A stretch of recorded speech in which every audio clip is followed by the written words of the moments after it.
Eggroll-Love, baby. We're here in Orlando, Florida. Cocoa Beach. Eggroll-Love. Okay, so we just got our DOT inspection. For food truckers that don't know, that travel out of state, you have to have a DOT, which we just found out.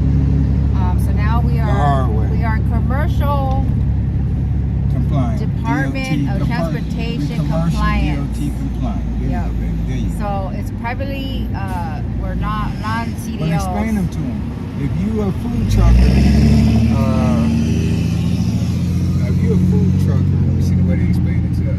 If you're a food trucker and you don't have a DOT number, then it's more like sole proprietorship or, but once you get to the commercial piece, then you regulate it a different way.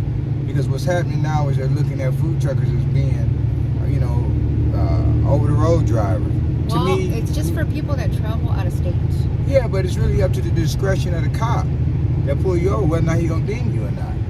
So if he in a bad mood and see Go you, past the railroad because we under crossing, 26,000 then at the light, pounds, use the left two we shouldn't lanes have to no turn issue. onto North Cocoa Boulevard. But it's up to the discretion of the police officer when they pull you over.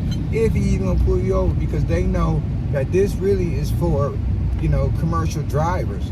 So once you get a DOT number, you protected either way if you follow the rules. But at the light, if you don't, use the left two they'll lanes ding you to for turn some onto North big Cocoa money. Boulevard. And it'd be like $3,000 infraction. I think we paid $1,000.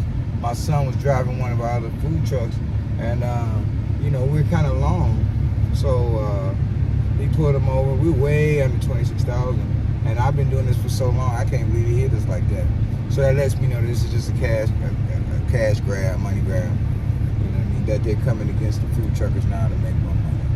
So let me just explain what I've learned. So we have to get, as a DOT commercial driver, you have to have a first aid kit. You have to have your login numbers, where you're going from, how many miles, who's driving. Did you show me the food truck?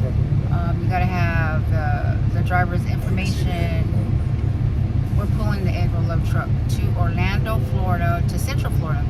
So because we're traveling from one state to another state, that's using the Department of Transportation public, so we're considered commercial. So we have a DOT number, and if we get pulled over, we have to have all these things: a medical card, physical.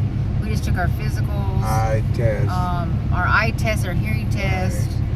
So these are things that we didn't know. A logbook, first aid kit, the breakaway. And then you got to get an annual inspection. So we just left our annual inspection, and what they do is they check all the brake lights, all the tires, everything with all everything has to be on point for the annual, and that's every year. And you have to be in compliance, because if you're in a different state and if you don't have that, that's a bunch of fines. So they can shut us down. So and also a lot of food truckers out there are saying, "Oh, it ain't gonna happen to me." It will. Just when you coming out of New York, when we do Syracuse, a lot of the food truckers after that gig wait until the next day, because there's particular cops during that shift that'll pull you over. So if you don't think it'll happen to you, show up with one of these DOT numbers.